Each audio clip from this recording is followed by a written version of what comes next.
ఎప్పుడు అలసత్వంతో కూడుకున్న వారై ఉంటారు. అలసులు మందబుద్ధియుతులు. మందబుద్ధితో కూడుకున్న వారై అంటే చురుకైనటువంటి బుద్ధి చేత శాస్త్రాన్ని ప్రమాణంగా స్వీకరించి అనుష్ఠానం చెయ్యగలిగినటువంటి శక్తి ఉండదు. మందబుద్ధియుతులు అల్పతరాయువులు. ఆయుర్దాయమా అల్పంగా ఉంటుంది. పరమేశ్వరుడు కలియుగంలో 100 సంవత్సరముల ఆయుర్దాయాన్ని అనుగ్రహించినప్పటికీ కూడా 100 సంవత్సరములు పరిపూర్ణమైనటువంటి ఆయుర్దాయాన్ని అనుభవించగలిగినటువంటి శక్తి బహుకొద్ది మందికే ఉంటుంది. ఉగ్రరోగ సంకలితులు. భయంకరమైనటువంటి రోగాలు ఎప్పుడూ కొత్త కొత్తవి ప్రబలుతూనే ఉంటాయి. ఎంతమంది వైద్యులు వస్తారో, ఎన్ని ఔషధములు కనిపెట్టబడతాయో అన్నిటికి మించి మళ్ళీ కొత్త కొత్త రోగాలు ప్రబలి మనుష్యుల్ని పడగొడుతుంటాయి. కాబట్టి ఉగ్రరోగ సంకలితులు. అటువంటి ఉగ్రమైనటువంటి రోగములు ప్రబలేటటువంటి అవకాశం ఉన్నటువంటి కలియుగంలో అనారోగ్యాన్ని పోగొట్టుకుని ఆరోగ్యంతో ఉండి శరీరమునందు కలిగినటువంటి ఆరోగ్యము కేవలముగా భోగానుభవమునకు మాత్రమే పనికి రావడం కాకుండా ఆరోగ్యవంతమైనటువంటి శరీరాన్ని భగవంతుని యొక్క ఆరాధనా క్రమమునందు వినియోగించి దాని చేత సార్థక్యమును పొంది శాస్త్రీయమైనటువంటి కర్మాచరణము చేత భగవంతుని యొక్క అనుగ్రహాన్ని పొంది ఆ అనుగ్రహము వలన భక్తి జ్ఞాన వైరాగ్యములు కలిగి తుట్టతుదన చిత్తశుద్ధి చేత పాత్రతను పొంది ఆ పాత్రత వలన జ్ఞానమును పొంది ఆ జ్ఞానము వలన మళ్లీ పుట్టవలసిన అవసరం లేని పునరావృత్తి రహిత శాశ్వత శివ సాయుధ్య స్థితిని పొందడానికి ప్రధానమైనటువంటి హేతువేది, దేని చేత అటువంటిది సంభవమవుతుంది అంటే కేవలము శరీరమునందు ఆరోగ్యమున్నటువంటి కారణము చేతనే. అటువంటి ఆరోగ్యమును ఇవ్వగలిగిన వాడెవరు అన్నారు అంటే ఆరోగ్యం భాస్కరాదిచ్చేత్. సూర్య భగవానుడి యొక్క అనుగ్రహము చేత మాత్రమే ఆరోగ్యము సంభవము. అందుకే మనకి ఇప్పటికీ ఉపాసనా క్రమంలో ఆరోగ్యం పొందాలి అంటే సూర్యనారాయణమూర్తిని ఆరాధన చెయ్యడం అనేటటువంటిది మాత్రమే ప్రమాణంగా ఉంది. సూర్యుడు విశేషమైనటువంటి ఆరాధనని కోరుకునేటటువంటి లక్షణం ఉన్నవాడు కాడు. సూర్య భగవానుని యందు ఎంతటి సౌలభ్యముతో కూడుకున్నటువంటి ఆరాధన ఉంటుంది అంటే ఆయన కేవలము నమస్కారము చేత ప్రీతి పొందుతాడు. నమస్కారం అంటే ఒంటి చేత్తో చేసేటటువంటిది నమస్కారం కాదు. 2 చేతులు కలిపి మూర్ధన్య స్థానమును ఆ 2 చేతులకి కలిపి తాటించి ఆయన వంక తిరిగి వంగి నమస్కరించినంత మాత్రం చేత అనుగ్రహిస్తాడు. పైగా సూర్యోపాసన ఒక్కదాని యందే ఒక విశేషం ఉంది. మిగిలినటువంటి ఏ దేవతా స్వరూపానికైనా సరే భగవంతుడు ఆ పదార్థాన్ని స్వీకరించాలి అంటే ఒకే ఒక్క మార్గం ఉంటుంది. సనాతన ధర్మంలో వీరొక మార్గం లేదు. ఇతర విశ్వాసములకు సనాతన ధర్మమునకు అక్కడ ప్రధానమైనటువంటి భేదం. అగ్ని ప్రధానం చేసుకుని ఆరాధన చేస్తాం.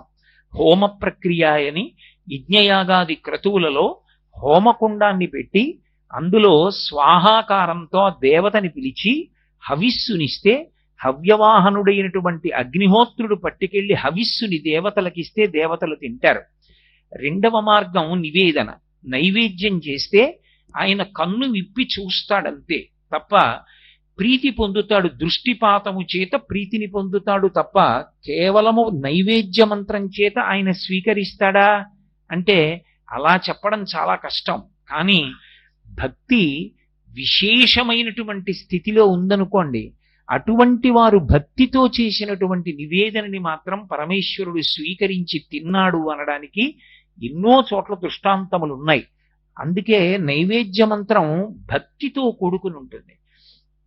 అందుకే మీరు మనసు చేత భావన చేయడమే ఎక్కువగా ఉంటుంది. అందులో మధ్యే మధ్యే పానీయం సమర్పయామి అని ఒక ఉపచారం. మధ్యే మధ్యే పానీయం సమర్పయామి అన్నది ఎందుకు అన్వయం అవుతుందంటే మీరు ప్రీతితో ఇచ్చినటువంటి దాన్ని ఆయన తింటున్నాడన్న భావనతో మనసు దాన్ని చూడగలిగితే, అలా అనుభవించగలిగితే, అలా అనుభవించినది నిజమైతే. అంటే నేను ఇది ఎంతవరకు మీతో ప్రస్తావన చేయవలసి ఉంటుందంటే ఒక పాయసాన్ని తీసుకొచ్చి నేను ఒక బంగారు పాత్రలో పోసి పరదేవతకి నివేదన చేశాను అనుకోండి, అమ్మవారు దాన్ని తాగుతోంది అని నేను భావన చేసినప్పుడు ఆ పాత్ర కింద నుండి నాకు ఆవిడ కింది పెదివి కనపడాలి. నేను మంచినీళ్లు తాగుతున్నాను అనుకోండి, నా కింది పిరివి కనపడుతుందా కనపడదా? పై పెదవి కనపడదు, కింది పిరివి కనపడుతుంది గ్లాసు కింద నుంచి. అలా భావన చేసి ఆవిడ గుటక వేసినప్పుడు కంఠంలో కదులుతున్నటువంటి కదలికలను కూడా దర్శనం చేసి స్వతంత్రంగా త్యాగరాజస్వామి కీర్తన చేస్తారు వడ్డన గురించి. అమ్మా అమ్మా అంత తొందరగా తాగకు, వెక్కిళ్ళు వస్తాయి, ఒక్కసారి ఆగు, కాసిని మంచినీళ్ళు తాగు మధ్యలో అని మధ్యే మధ్యే పానీయం సమర్పయామి అంటే ఆవిడ పాయస పాత్ర పక్కన పెట్టి మళ్ళీ కాసిని మంచినీళ్లు తాగిందని భావన చేసి మళ్ళీ ఆవిడ పాయస పాత్ర పట్టుకుని తాగుతోందని అనుభవించగలిగిన హృదయం ఉంటే ఆమె స్వీకరించవచ్చు. అలా కొందరు పెట్టిన నైవేద్యాల్ని పరమేశ్వరుడు స్వీకరించాడు. తాడేపల్లి రాఘవనారాయణ శాస్త్రి గారు లాంటి మహాత్ములు పెట్టిన నైవేద్యాలు ఈశ్వరుడు స్వీకరించి పాయసపాత్ర మీద చెయ్యి ఉంచింది కూడా అమ్మవారు. కాబట్టి నైవేద్యం చేత స్వయంగా భగవానుడు వచ్చి చెయ్యి వేసి స్వీకరిస్తాడు అని అందరి విషయంలోనూ నిర్ధారించడం కష్టం. అందుకే భాగవతంలో కూడా ఆయన నాకు ఏది ఇవ్వండి దానితో సంబంధం కాదు, దళమైన పుష్పమైనను ఫలమైనను సలిలమైన బాయని భక్తిని కొలచిన జనులర్పించిన ఎలమిన్ రుచిరాన్నముగా ఎనుభుజింతున్నంటాడు. కొలచిన జనులర్పించిన పరమభక్తితో ఇచ్చిన వాళ్ళు ఎవరైనా ఉంటే నేను తింటాను. గీతలో కూడా అదే అంటాడు, పత్రం పుష్పం ఫలం తోయం యోమే భక్త్యా ప్రయచ్చతి. అంత భక్తితో ఇచ్చావా తింటాను, అంత భక్తితో ఇచ్చినది కాదా ఆయన దాన్ని స్వీకరిస్తాడని నమ్మకం ఉండదు. ఒక్క సూర్య భగవానుడి విషయంలో మాత్రం ఒక విశేషం. ఏమిటా విశేషం అంటే మా గురువు గారు తరచుగా చెప్తూ ఉంటారు దాన్ని. భగవంతుడికి బాలభాస్కరుడి యొక్క కిరణములు పడుతున్నప్పుడు మీరు పాయసాన్నం వండి ఆయన ఎదురుగుండా పెట్టి ఆయనకి నైవేద్యం పెట్టారనుకోండి, ఆయన కిరణ స్పర్శ, కిరణములంటే కరములు, కరములంటే చేతులు అని అర్థం, ఆయన కిరణములు ప్రసారమవుతాయి. ఆయన కిరణములు ప్రసారమై పాయస పాత్రలోని పాయసాన్ని స్పృశిస్తాయి.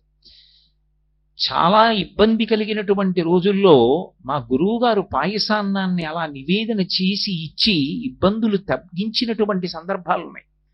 ఆయన కిరణములు ప్రత్యక్షంగా ఆయన చేతులు వెళ్ళి పాయసం మీద పడతాయి.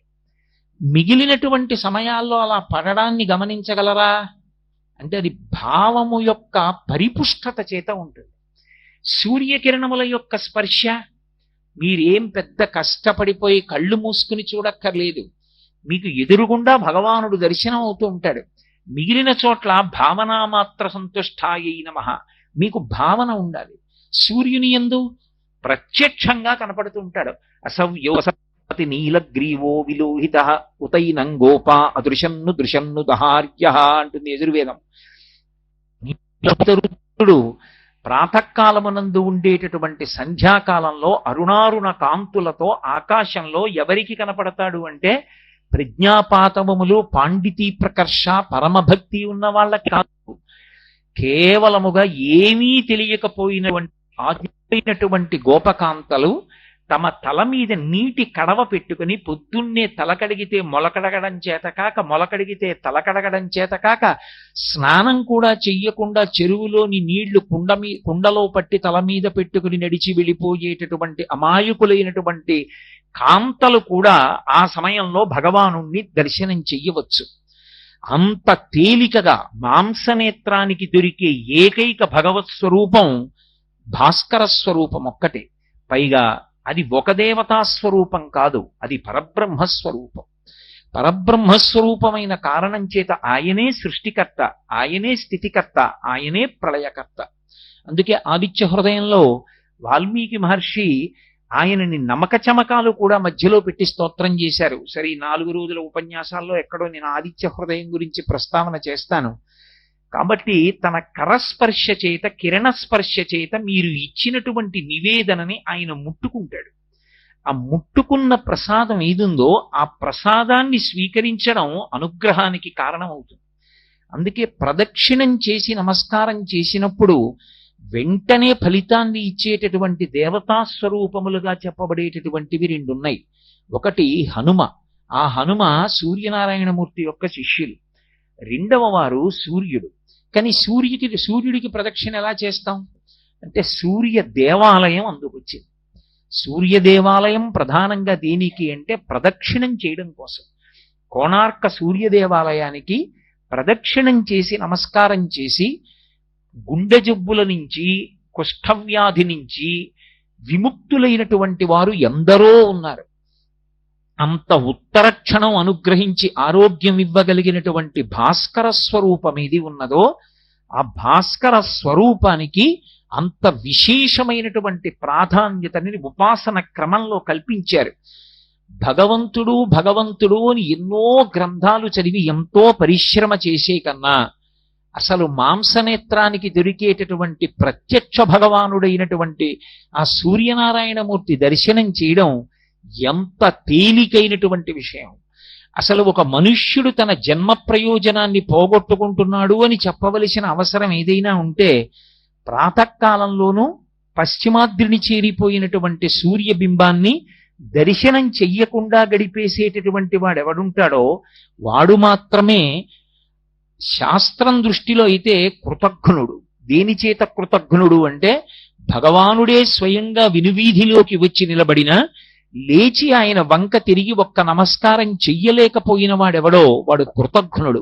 ఆ కృతఘ్నుణ్ణి ఆయన క్షమించలేడు. అందుకే కృతఘ్నఘ్నాయ దేవాయ జ్యోతిషాం పతయే నమః అంటుంది ఆదిత్య హృదయం.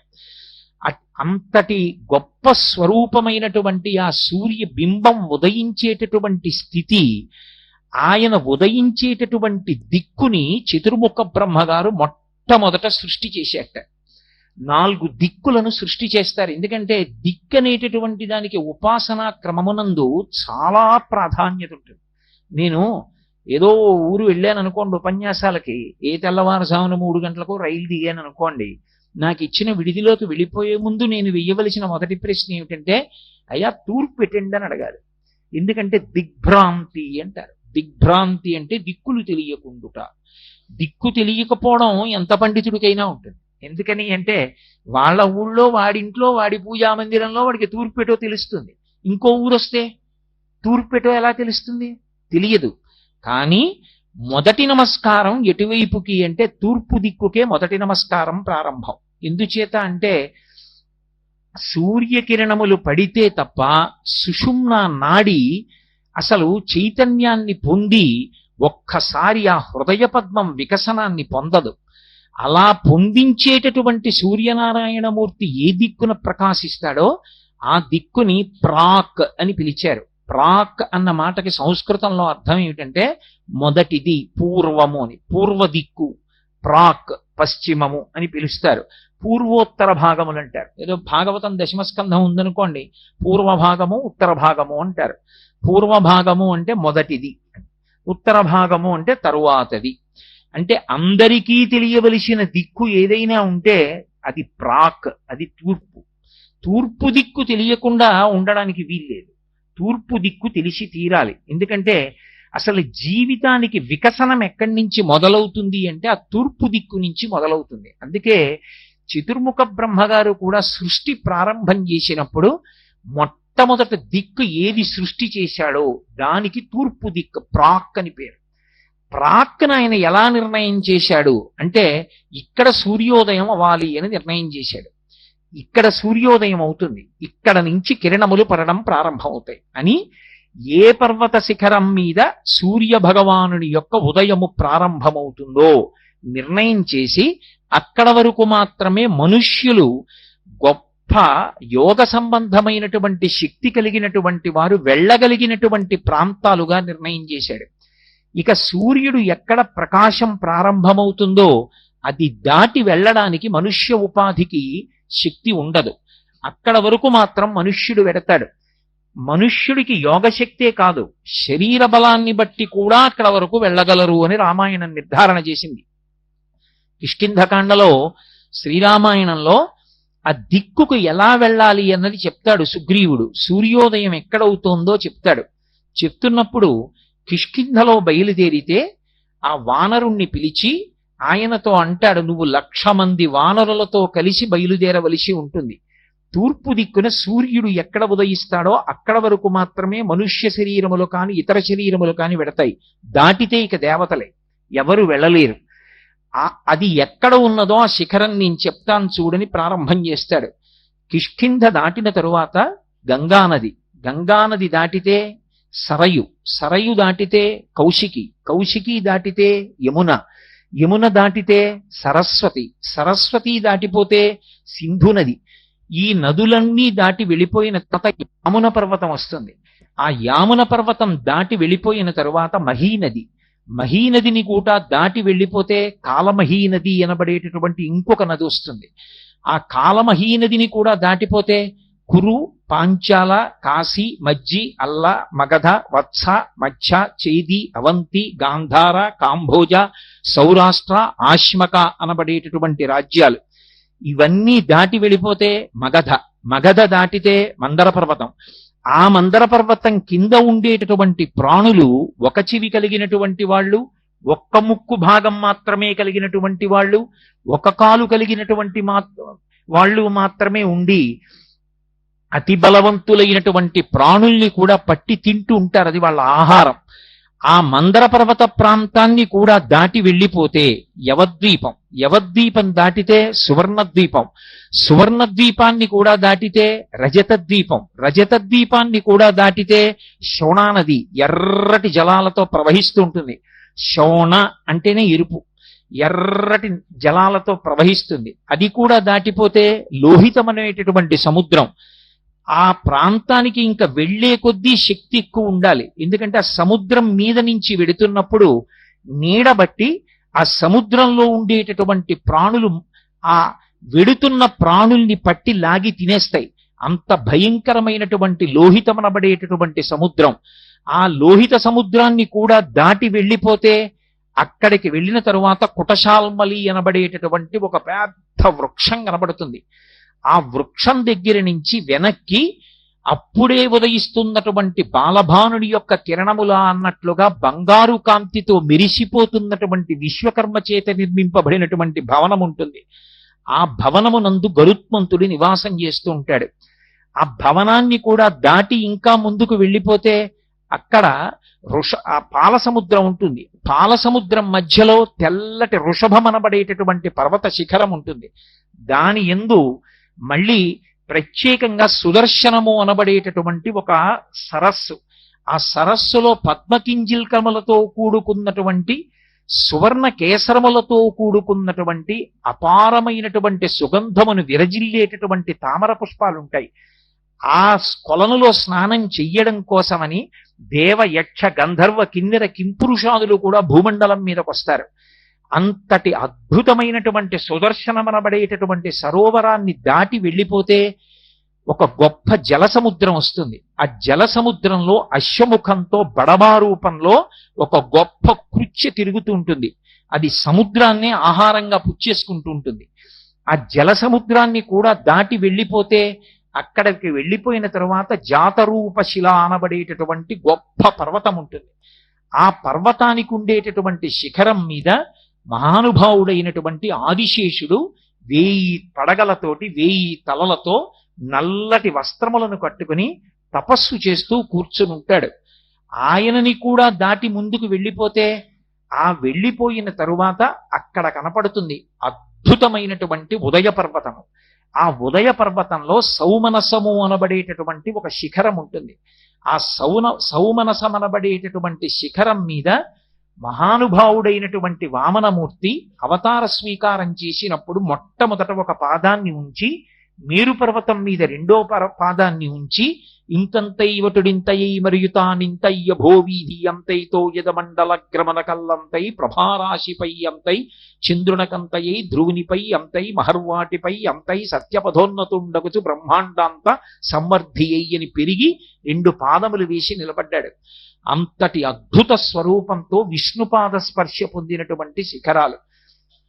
అయం సుదర్శనో ద్వీప పురో యస్య ప్రకాశతే యస్మిన్ తేజశ్చ చక్షుశ్చ సర్వప్రాణి భృతామపి అంటారు మహర్షి. ఆ పర్వత శిఖరము సౌమనసము ఎక్కడ ఉన్నదో ఉదయ పర్వతంలో అక్కడ సూర్యబింబం ఉదయిస్తుంది. అక్కడ మొట్టమొదట ప్రతిరోజు సూర్యుని యొక్క ఎర్రటి కాంతులు ప్రారంభమవుతాయి.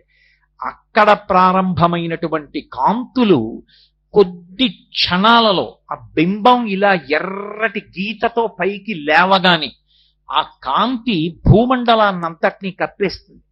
ఆ కప్పేసినప్పుడు ఎర్రటి బింబంగా పైకి లేస్తాడు.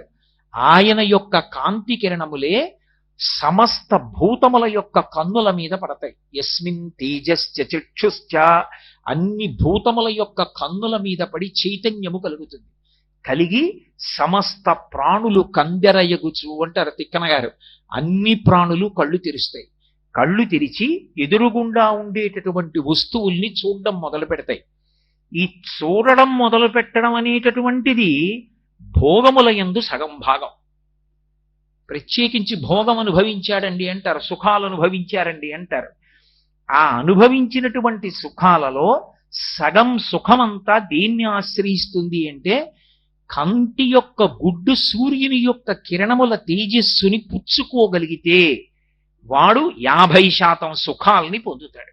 లేనినాడు ఈ బ్రహ్మాండమునందు ఎన్ని సుఖములున్నాయో అందులో 50% సుఖాలు వాడికి లేనట్టే.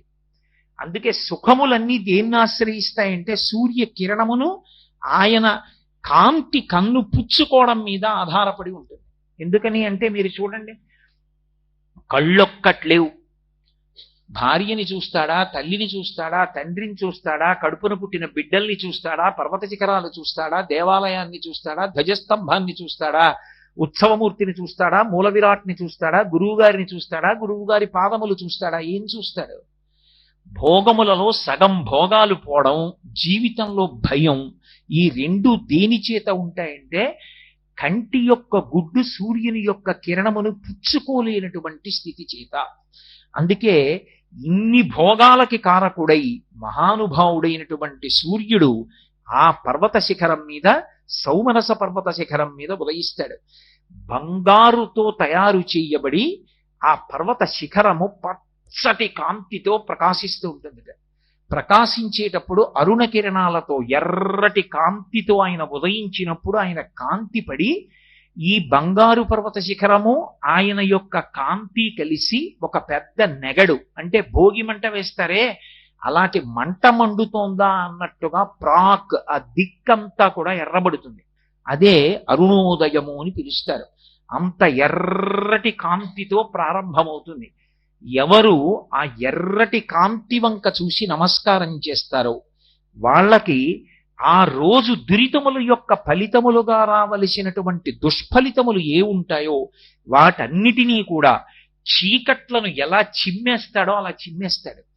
చిమ్మి పద్మములను వికసనం చేయిస్తాడు. సూర్యకిరణం పడితే పద్మం వికసిస్తుంది. పద్మమునందు ఎవరుంటారంటే లక్ష్మీదేవి ఉంటుంది. లక్ష్మీదేవి యొక్క స్థానములలో ఒకటి పద్మం. ఇంటి తలుపులు తెరిచారనుకోండి, ఇంట్లో ఉన్నాయన బయటికి వస్తాడని గుర్తు. ఇంటి తలుపులు వేసేశాడంటే ఆయన బయటికి రాడు, అందుకు తలుపు వేసుకున్నాడు. ఆయన తలుపులు తీశాడంటే ఆయన బయటికి వస్తాడు, లేదా మీరు లోపలికి వెళ్ళవచ్చు. ఇప్పుడు ఆయనైనా బయటికి వచ్చి మీకు అనుగ్రహిస్తాడు, లేదా మీరైనా వెళ్ళి ఆయన దర్శనం చేసి అనుగ్రహాన్ని పొందొచ్చు. పద్మము వికసనాన్ని పొందింది అంటే లక్ష్మి యొక్క అనుగ్రహము ప్రారంభమైనది అని గుర్తు.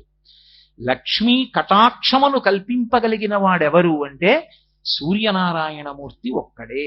అందుకే ఆయన ఉదయిస్తున్నప్పుడు ఆ అరుణారుణ కాంతుల వంక ఎవడు చూస్తాడో, ఎవడు చూసి దర్శనం చేస్తాడో, ఎవడు నమస్కరిస్తాడో వాళ్ళకి విశేషమైనటువంటి అనుగ్రహం. ఒకటి, దురితము యొక్క ఫలితము తొలగదోయబడుతుంది. అంటే గత జన్మలలో చేసుకున్న పాపము యొక్క ఫలితము ఇవాళ రావలసి ఉందనుకోండి, అది తొలగిపోవడానికి కారణం ఏది అంటే సూర్యనారాయణమూర్తికి చేసేటటువంటి నమస్కారం. ప్రత్యక్షమైన భగవానుడు, ఎక్కడికి వెళ్ళక్కర్లేదు, మన ఇంట్లో మనం నిలబడి నమస్కారం చేసేయచ్చు. రెండవది, ఆయన లక్ష్మీ కటాక్షాన్ని ప్రసరింపచేస్తాడు. ఏ దురితము ఉన్నదో దాన్ని పోగొట్టడమే కాదు, దాని స్థానంలో ఐశ్వర్యాన్ని తీసుకొచ్చి నింపుతాడు. అందుకే యోగము క్షేమము అంటారు. ఈ రెండు ఈశ్వరుడు ఇస్తాడు. క్షేమము అంటే ఉన్నది ఉండుట, ఏది ఉండాలో అవన్నీ ఉండాలి.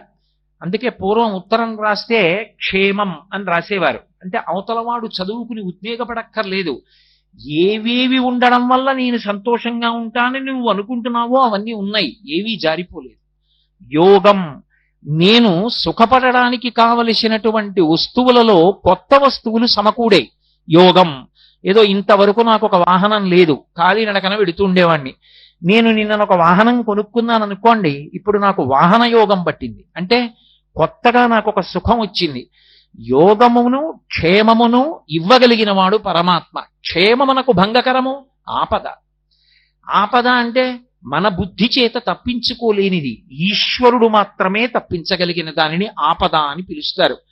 ఆ ఆపదను తొలగించగలిగిన వాడెవరు అంటే ఆ అరుణారుణ కాంతులతో ఉన్నటువంటి సూర్యనారాయణమూర్తికి నమస్కారంతో రోజు ప్రారంభం అవ్వాలి.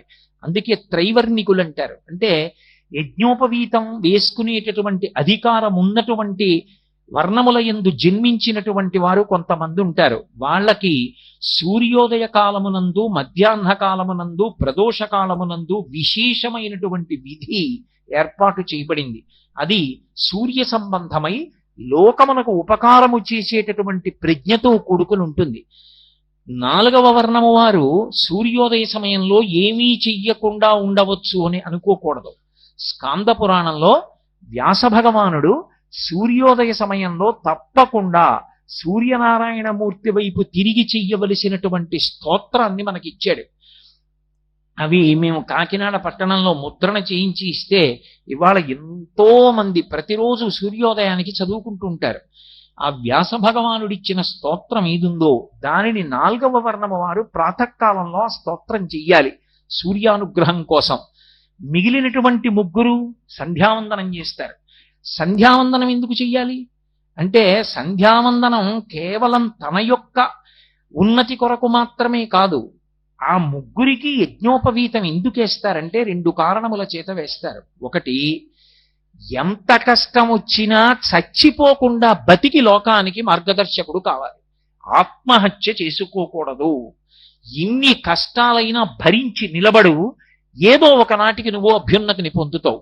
ఇది నిరూపణం చేసి లోకానికి మార్గదర్శనం చెయ్యాలి, కష్టాన్ని ఓర్చుకోవడం. అందుకే చూడండి, పాండవులు లక్క ఇంట్లో పెట్టి కాల్చేస్తే బయట పడిన తరువాత భిక్షాటన చేసైనా బతికారు, యజ్ఞోపవీతం ఉంది కాబట్టి. ఇంత కష్టం వచ్చింది, ఎందుకు ఈ బతుకని వాళ్ళు ఆత్మహత్య చేసుకోలేదు. మనకి శాస్త్రములన్నీ అవే మాట చెప్తాయి. కళ్యాణి బతగాదేయం లౌకికి ప్రతిభాతిమా ఏతి జీవంతి మానందో నరం వర్ష శతాదపి అంటుంది సీతమ్మ రామాయణంలో. 100 సంవత్సరములు ఆయుర్దాయంతో నిలబడినవాడు ఎన్ని కష్టములు పడనివ్వండి, చిట్ట చివరి క్షణంలోనైనా శుభవార్త వింటాడు. ఓర్పు అనేటటువంటిది అంత అవసరం జీవితంలో. కాబట్టి ఆత్మహత్య చేసుకోకూడదు. లోకమంతా ఎన్ని కష్టాలలో ఉన్నా తాను మార్గదర్శకుడై యజ్ఞోపవీతం ఉన్నవాడు కష్టాన్ని భరించి నిలబడి లోకానికి మార్గదర్శనం చేయించగలిగిన వాడై ఉండాలి. అంతేగాని కష్టం వచ్చిందని వాడే భగవంతుడిని వదిలేశాడు అనుకోండి, ఇంకా మిగిలిన వాళ్ళకి భగవంతుడిని అందించేవాడెవరు, మార్గదర్శనం చేసేవాడెవరు? కాబట్టి శరీరం విడిచిపెట్టకూడదు. 2, సంధ్యావందనం ఎందుకు చెయ్యాలి అంటే సంధ్యావందనం ఎవరికి విధించారంటే లోకోపకారం చెయ్యవలసిన వాళ్ళకి, ప్రతినిత్యం కాయ కష్టం చెయ్యవలసిన అవసరం లేని వాళ్ళకి సంధ్యావందనం వేసింది శాస్త్రం. తప్ప ఏదో పక్షపాతంతో కొంతమందితో సంధ్యావందనం చేయిద్దాం, కొంతమందితో సంధ్యావందనం చేయించద్దు, అది శాస్త్రం యొక్క లక్షణం కాదు. వాళ్ళు కష్టపడి ఉండవలసినటువంటి వాళ్ళు. వాన పడుతోందంటే తెల్లవారకట రైతు పొలానికి పరిగెడతాడు. అతన్ని నువ్వు సంధ్యావందనం చేయాలంటే పంటలు ఎక్కడ పండిస్తాడు, అందరికీ అన్నం ఎక్కడ దొరుకుతుంది? అందుకే అతనికి ఎప్పుడు ఖాళీ దొరికితే అప్పుడు ఒక్కసారి సూర్యనారాయణమూర్తి వైపు తిరిగి స్కాంద పురాణాంతర్గత స్తోత్రం చేస్తాడు. కానీ యజ్ఞోపవీతం ఉన్నవాడు అర్ఘ్యప్రదానం చెయ్యాలి. ఎందుకు అర్ఘ్యప్రదానం చేయాలి? అసలు సూర్యుడికి అర్ఘ్యం ఎందుకంత అవసరమైంది? అర్ఘ్యం ఇవ్వకపోతే ఏమవుతుంది? ఎందుకు ఈ త్రైవర్ణికులంటే సంధ్యావందనం చెయ్యవలసినటువంటి కర్తవ్యం ఉన్నటువంటి వాళ్ళు ఎందుకు అర్ఘ్యప్రదానం చేస్తారు 3 సంధ్యలలో? అందులో ప్రత్యేకించి ప్రాతఃసంధ్య, తెల్లవారుజామున సంధ్యావందనానికి అంత అవసరం ఎందుకు వచ్చింది అంటే దానికి ఏ అవసరం చేత చేయించారో చెప్పారు. ఆయన సూర్యనారాయణమూర్తి ఉదయించేటప్పుడు ఆయన ఉదయించకుండా చేసేస్తే ఇక లోకములకు కాంతి ఉండదు. లోకములకు కాంతి లేకపోతే, సూర్యుని యొక్క గమనం లేకపోతే ఆ చీకటి వలన ధర్మము లుప్తమైపోతుంది. సూర్యుడు ఉదయిస్తున్నాడు అంటే కదా ప్రమాణంగా చేసుకుని సంధ్యావందనం, మధ్యాహ్నానికి వచ్చాడంటే కదా మళ్ళీ సంధ్యావందనం, ప్రదోషానికి వెళ్ళాము అంటే కదా మళ్ళీ సంధ్యావందనం. ఇవి లేనప్పుడు సంధ్యావందనం ఎక్కడుంటుంది? లేనప్పుడు ముందు ధర్మం లుప్తం అయిపోయింది. ఎందుకంటే సంధ్యాహీన అశుచి, సంధ్యావందనం చేయకపోతే అశౌచంతో ఉన్నవాడితో లెక్క, వాడు ఏ కార్యానికి పనికిరాడు. అందుకే ఆ రాక్షసులు ఏం చేస్తారంటే అసలు సూర్యోదయం జరగకూడదు అని చూస్తారు. అలా చూసేటటువంటి రాక్షసులకు మందేహులు అని పేరు. ఆ మందేహులన్న రాక్షసులు ఎక్కడుంటారు అంటే, నేను ఇందాక మీతో మనవి చేసి ఉన్నానే క్రమం, ఆ క్రమంలో లోహిత సముద్రానికి ముందు ఉండేటటువంటి శిశిర పర్వతాన్ని కూడా దాటి, లోహిత సముద్రాన్ని దాటి గరుత్మంతుడుండేటటువంటి కుటశాల్మలి వృక్షం దాటిపోయిన తరువాత సూర్యనారాయణమూర్తి ఉదయం జరుగుతోంది, ఇక ఎర్రకాంతి వస్తుందేమో అనగానే వాళ్ళు ఏం చేస్తారంటే చెట్ల మీదకి ఎక్కి ఆ చెట్లకి తలకిందులుగా వేలాడుతూ ఉగ్రమైన పెద్ద శరీరాల్ని పెంచి సూర్యకిరణములు భూమండలం మీదకి రాకుండా అడ్డుకుంటారు. అడ్డుకున్నప్పుడు ఏం జరుగుతుంది అంటే, వాళ్ళు ప్రతిరోజు కూడా తే పతంతి జలే నిత్యం సూర్యస్యోదయనం ప్రతి. ఏ కారణం చేత అంటే అభితప్తాః స్మ సూర్యేణ లంబంతే స్మ పునః పునః నిహతా బ్రహ్మతేజోభిః అహన్యా హనిరాక్షసాః అని. వాళ్ళు అలా చెట్లకి తలకిందులుగా వేలాడుతూ సూర్యబింబానికి అడ్డొచ్చి ఇక సూర్యుని యొక్క కిరణములు పడకుండా ఆపేటటువంటి సమయంలో సూర్యుడు ఉగ్రమైన స్వరూపాన్ని పొందుతాడు. ఒకసారి నా కర్తవ్యతానిష్టకి, నా కారుణ్యానికి ఎదురొస్తున్నారు, మీరు నన్ను ఉదయించకుండా అడ్డుకుంటున్నారని చూస్తాడు. ఆయన అభితప్తాః స్మ సూర్యేణ, ఆయన యొక్క కాంతి చేత తప్తమవుతారు. వాళ్ళు తప్తమై ఆ వేడి భరించలేక చెట్ల కొమ్మలలోంచి ఆ కింద ఉండేటటువంటి సముద్రంలోకి పడిపోతారు, లోహిత సముద్రంలోకి పడిపోయి మళ్ళీ వాళ్ళు తేరుకొని సాయంకాలం అయ్యేటప్పటికి మళ్ళీ చెట్లు ఎక్కుతారు.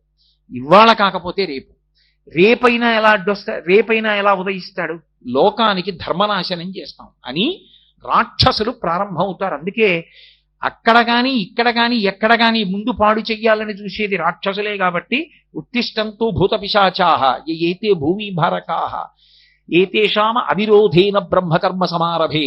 మాకు మీకు ఏమి విరోధం లేదు, మేము బ్రహ్మకర్మ చేద్దాం అనుకుంటున్నాం, మీకు ఇష్టం ఉండదు, తప్పుకోండి అని నీళ్లు చల్లుతారు. అలాగే నిహతా బ్రహ్మతేజోభిః, స్నానం చేసి వచ్చి ఎవరికి గాయత్రి మంత్రం ఉపదేశం చెయ్యబడిందో, ఎవడు సంధ్యావందనం చెయ్యాలని శాస్త్రం విధించిందో వాడు సంధ్యావందనానికి కూర్చుని అర్ఘ్యాన్ని విడిచిపెడుతున్నప్పుడు, అందుకే అర్ఘ్యప్రదానము బ్రహ్మాస్త్రమే అంది శాస్త్రం. బ్రహ్మాస్త్ర ప్రయోగంతో సమానం ఏది అంటే అర్ఘ్యాన్ని విడిచిపెట్టడమే. ఇంట్లో నియమంగా సంధ్యావందనం చేసి సూర్యమండలం వైపుకి చూస్తూ అంత భక్తితో అర్ఘ్యం ఇచ్చేటటువంటి వాడు ఇంట్లో ఉన్నాడనుకోండి, అటువంటి వాడొక్కడు ఇంట తిరిగిన కారణం చేత ఎటువంటి ఉగ్రభూతమో కూడా ఇంట్లో ప్రవేశించడానికి వీల్లేదు. కాబట్టి ఆ నిహతా బ్రహ్మతేజోభిః వాళ్ళు అర్ఘ్యప్రదానం చేసి పళ్ళెంలో నీళ్లు విడిచిపెట్టగానే సూర్యమండలం వైపుకి తిరిగి, అది కేవలం నీటిలో ఉన్న శక్తి కాదు, వాళ్ళు చేసినటువంటి గాయత్రి మంత్రంతో కలిపి విడిచిపెట్టినటువంటి ఆ అర్ఘ్యజలములు, ఆ మంత్రశక్తి 24 బీజాక్షరములు 24 ఋషులతో 24 దేవతలతో ఉంటాయి. అవి ఆ మంత్రాన్ని స్వరంతో చదివి అర్ఘ్యప్రదానం చెయ్యగానే ఈ మంత్రముల యొక్క ప్రకంపనలు అక్కడ వరకు వెళ్ళి వాళ్ళని నిహతా బ్రహ్మతేజోభిః ఒక్క దెబ్బ కొట్టాయి. కొట్టేటప్పటిక ఆ మందేహులన్న రాక్షసులు వెనక నుంచి వచ్చినటువంటి ఈ బ్రహ్మతేజస్సుతో మంత్రాన్ని స్వరంతో చదువుతూ విడిచిపెట్టినప్పుడు అర్ఘ్యజలములు విడిచిపెట్టిన సందర్భంలో వచ్చినటువంటి మంత్ర సంబంధమైన స్వర ప్రకంపనల చేత, రెండు ముందు వైపు నుంచి వచ్చినటువంటి సూర్య కిరణముల చేత అభితప్తమై వాళ్ళు పట్టు విడిచిపెట్టి సముద్రంలో పడిపోతారు. అందుకే లోకోపకారము చేయుట కొరకు సంధ్యావందనము. అసలు అది చెయ్యలేదనుకోండి త్యాగబుద్ధి అలవడదు. త్యాగేనైకే అమృతత్వమానసు, కేవలం అలంకారప్రాయంగా యజ్ఞోపవీతం వేసుకోమని చెప్పలేదు శాస్త్రం. వేసుకున్నావు అంటే ఎక్కడది యజ్ఞోపవీతం అని అడిగారు. ఎక్కడది, ఇది ఎవరు తయారు చేశారు, అసలు అలా వేసుకోమని ఎవరు చెప్పారు అని అడిగారు. అడిగితే యజ్ఞోపవీతం పరమం పవిత్రం ప్రజాపతేర్యత్ సహజం పురస్తాత్, ఇది ఒకరు తయారు చెయ్యలేదు. ప్రజాపతి మొట్టమొదట, ప్రజాపతి అంటే పరమేశ్వరుడు, భగవానుడు ఎప్పటివాడు, సనాతనుడు, ఇప్పటివాడని చెప్పడం కుదరదు. ఇప్పటివాడు అని చెప్పడం కుదరనటువంటి పరమ సనాతనుడైనటువంటి పరబ్రహ్మమునకు తనంత తాను సహజముగా యజ్ఞోపవీతం ఉన్నది. అది ఎవరు సృజించారు అంటే ఈశ్వరుడు ఎంతటి సనాతనుడో యజ్ఞోపవీతం అంతటి సనాతనము. అంత గొప్పదైన యజ్ఞోపవీతాన్ని వేసుకోవడానికి అధికారం తండ్రి కల్పించి ఉపనయనం చేస్తే ఆ యజ్ఞోపవీతం విడిచిపెట్టి తిరిగిన వాడి కన్నా నీచుడు లోకంలో ఇంకొకడు. కాబట్టి సూర్యోదయం అనేటటువంటి దాని వెనక అంత విశేషం నడుస్తుంది. ఎందుకు సూర్యోదయానికి అంత గొప్పతనం ఇచ్చారంటే బ్రహ్మగారు చెప్పుకున్నాడు స్వయంగా, ఆయన మీదనే జగత్తంతా ఆధారపడింది. అందుకని ఆయన ముందు ఎటు ఉదయించాలో నేను నిర్ణయం చేశాను, ఆయన ఎటు ఉదయించాలో నిర్ణయం చేసి ఇది ఆయన దిక్కని చెప్పాను కాబట్టి ఇది ప్రాక్ అని సంతోషపడిపోయాడు. అంటే బ్రహ్మగారంతటి వాడు దిక్కులను సృజించినప్పుడు సూర్యుడు ఎక్కడ ఉదయించాలో నిర్ణయం చేసి దానిని ప్రాక్ అని పిలిచాడు. అంటే తూర్పు దిక్కుకి ఎంత గొప్పతనం ఉందో చూడండి. అందుకే ఏ పని చెయ్యండి తూర్పుకి తిరిగి నమస్కారం చేస్తారు. అందుకే సుందరకాండలో కూడా ఆయన దక్షిణ దిక్కుగా వెళ్ళవలసి వచ్చిన హనుమ అంజలిం ముఖం కుర్వన్ పవనాయ ఆత్మయోనయే తదోహి వృతే గంతుం అని ఆయన తూర్పు దిక్కుకి తిరిగి నమస్కారం చేస్తాడు, దక్షిణ దిక్కుకి వెళ్ళవలసి ఉండి కూడా. అంటే తూర్పు దిక్కుకి నమస్కారం చేయడం ఎందుకు అంటే భగవానుని యొక్క ప్రత్యక్ష స్వరూపం కన్నుల ముందు కదలాడేటటువంటి దిక్కు తూర్పు దిక్కుయే. ఆయన బయలుదేరుతున్నప్పుడు ఒక విశేషం జరుగుతుంది. ఇది చెప్పినవాడు ఎవరో సామాన్యుడు అనుకోకండి. ఇప్పుడు నేను చెప్తున్న విషయాన్ని చెప్తున్నవాడు మయూరభట్టు అని ఒక మహాకవి.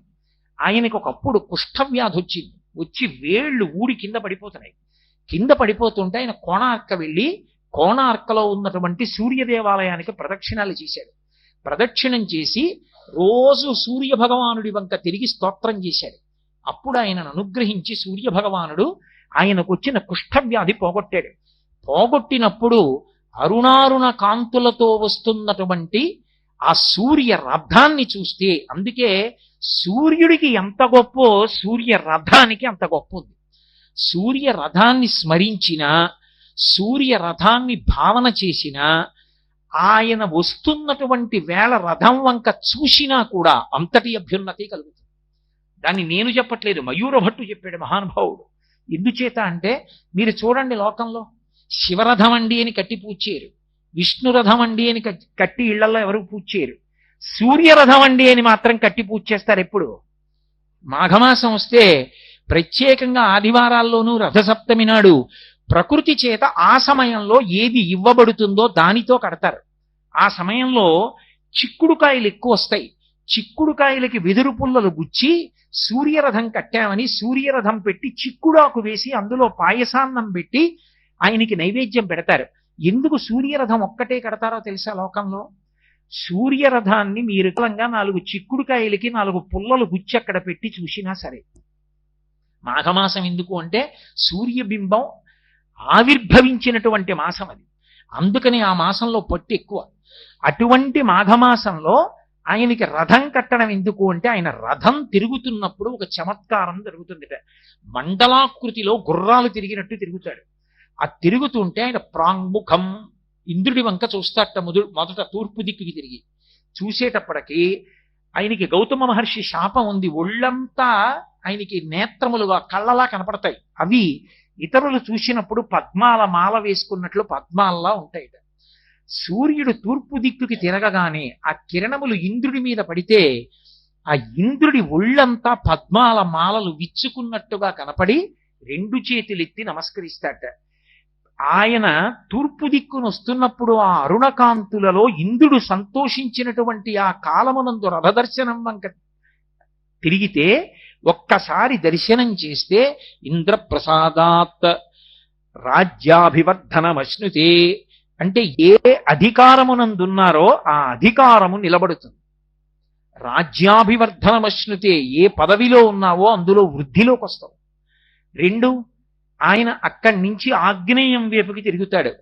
ఆగ్నేయం వంక తిరగగానే అగ్ని గొప్ప బ్రాహ్మణుడు ఆయన. అందుకే లింగ పురాణంలో వ్యాస భగవానుడు అంటాడు, హవ్యం వహతి దేవానాం కవ్యం కవ్యాసినామపి పాకంచ కురుతే వగ్ని శంకరస్య ఇవ శాసనాత్ అంటాడు. ఆయన గొప్ప లోకోపకారి.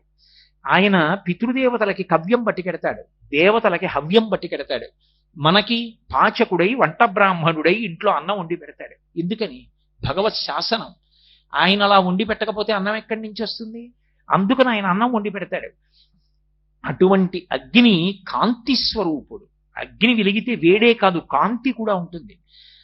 అంతటి కాంతి కలిగినటువంటి అగ్ని సూర్యుడు తిరగగానే ఒక్కసారి చిన్నబుచ్చుకుని నమస్కారం చేస్తాట. అనూరుడు చెప్తాడు, సూర్య భగవానుడు నీ వైపుకి తిరిగాడు అగ్నిహోత్రుడా, నీ కాంతి ఉపశమనాన్ని పొందింది, తగ్గిపోయింది ఆయన కాంతి ముందు, నమస్కరించంటాడు.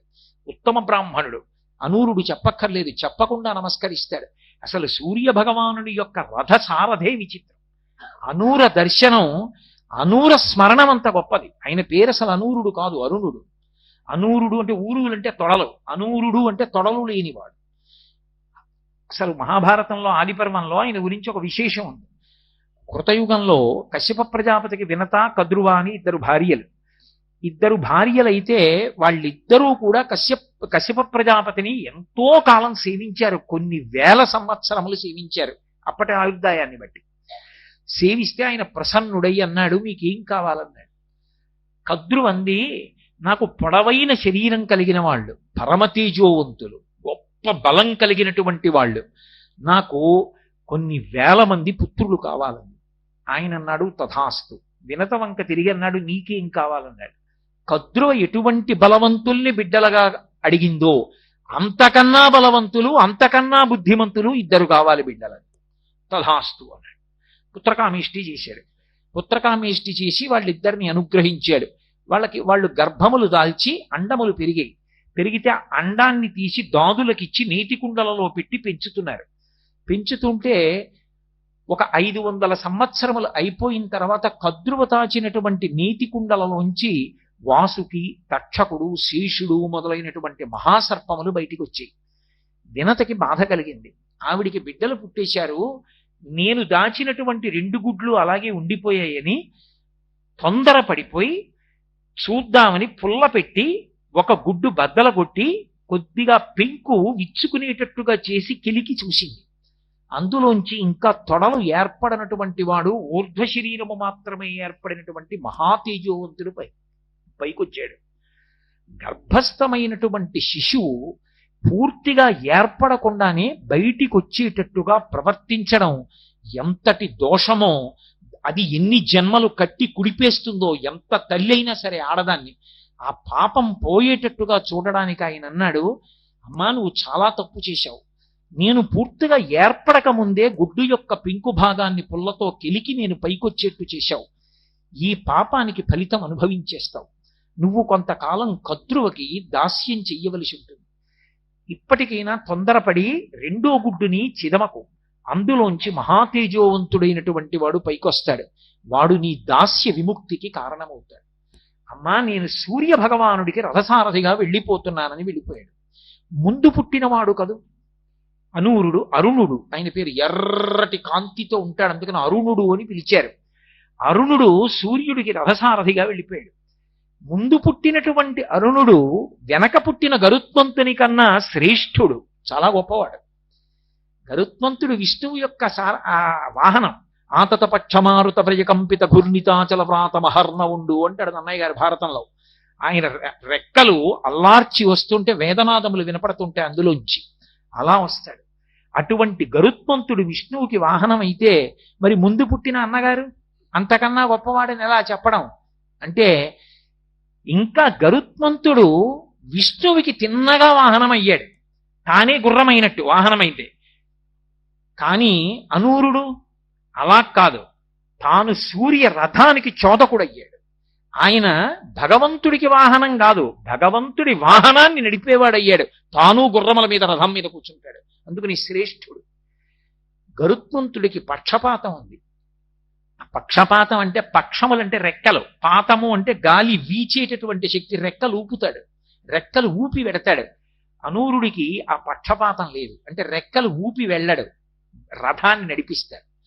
అందుకని శాబ్దికంగా చూస్తే పక్షపాతము లేనివాడు అనూరుడు, పక్షపాతం ఉన్నవాడు గరుత్మంతుడు. అందుచేత ముందు పుట్టినటువంటి అనూరుడు గరుత్మంతుని కన్నా శ్రేష్ఠుడు, పెద్దరికాన్ని వహించాడు. పైగా ఆయన రథాన్ని నడిపేటప్పుడు చాలా ఆశ్చర్యం ఉంటుంది. రోజు సూర్య రథానికి తెల్లవారకట నమస్కారం ఎంతమంది చేస్తారో వర్ణిస్తారు. అసలు దాన్ని భావన చేసి ఆ బింబం వంక చూస్తే చాలండి తెల్లవారకట. ఇప్పటికీ నాకు విశాఖపట్నం ఉపన్యాసాలకు వెళ్ళడం అంటే సరదా. ఏమిటంటే ఓ రోజు తెల్లవారుధామం లేచి సంధ్యావందనం చేసి సముద్రపుడికి వెళ్ళి కూర్చుంటే అందులోంచి అసలు ఆ అరుణారుణ బింబం లేస్తూ ఉంటే ఎర్రటి కాంతులు సముద్రం మీద పడి వెనక వైపు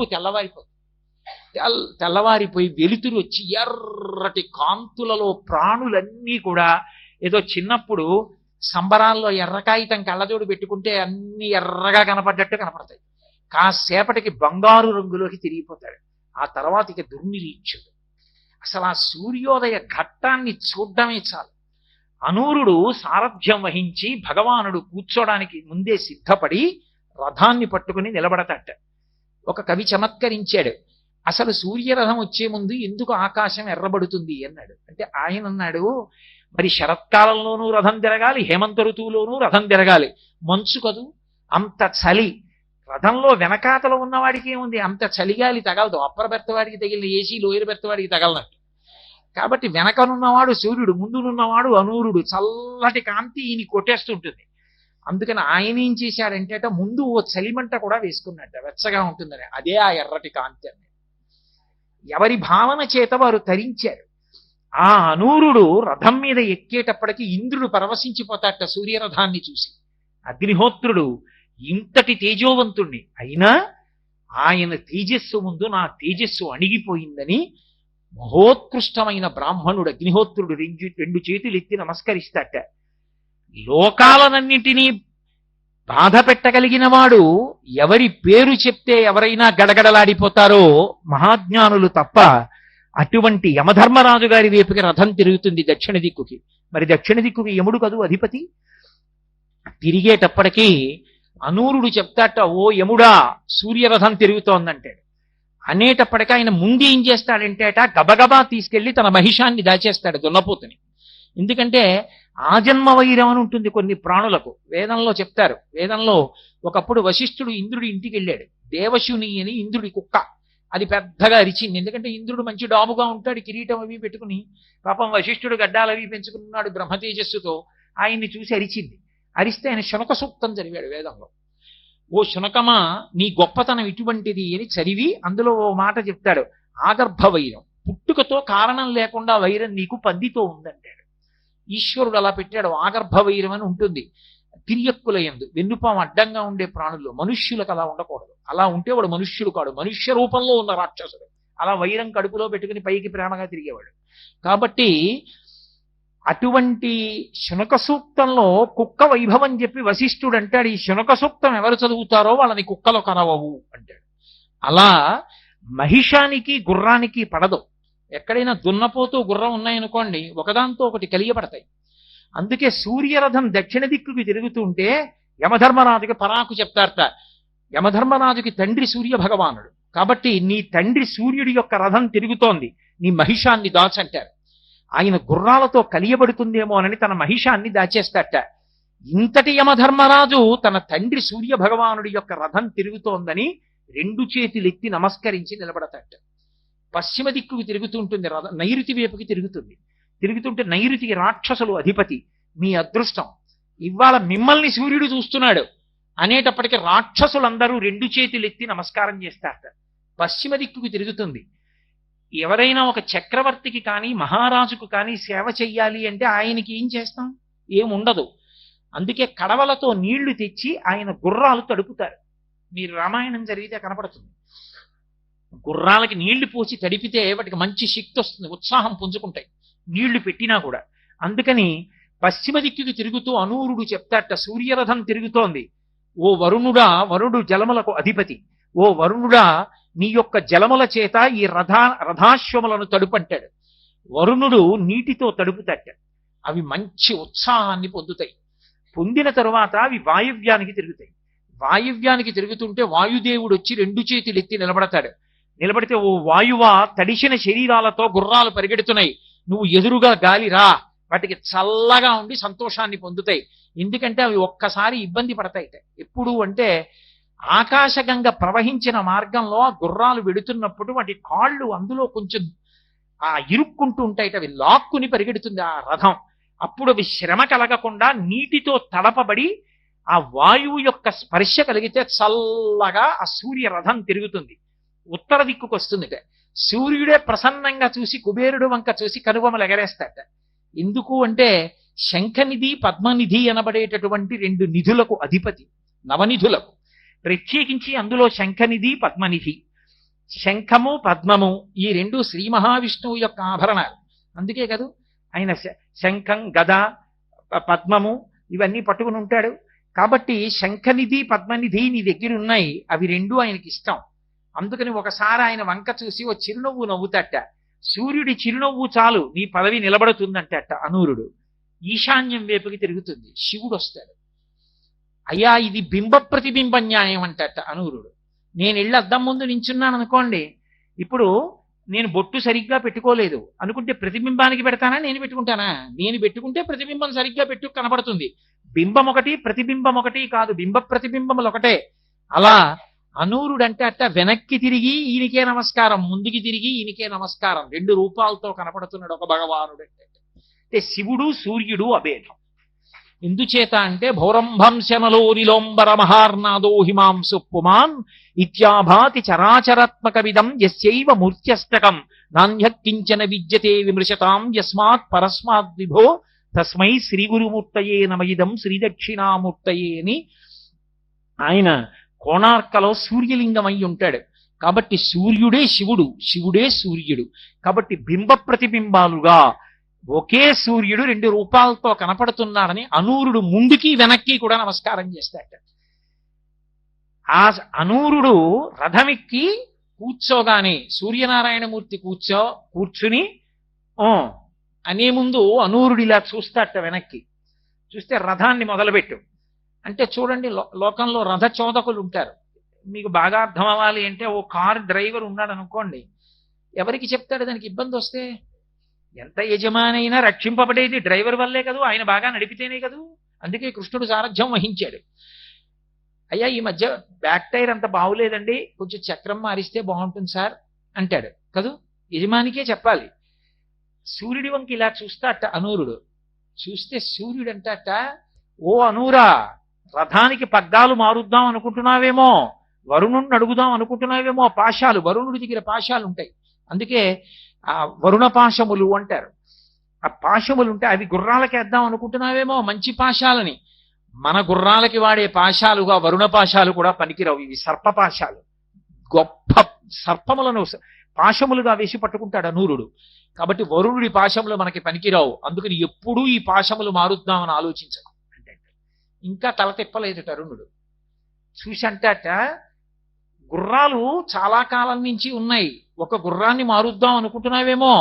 ఇంద్రుడి దగ్గర ఉన్న ఉచ్చైశ్రవం కూడా మన గుర్రాల్లో ఏ గుర్రానికి సరిపోదు. అందుకని గుర్రాల్ని మార్చే అవకాశం ఉండదు, ఇవి ఎప్పటికీ జవసత్వములతో ఉన్నవే, పోనీ అంటట.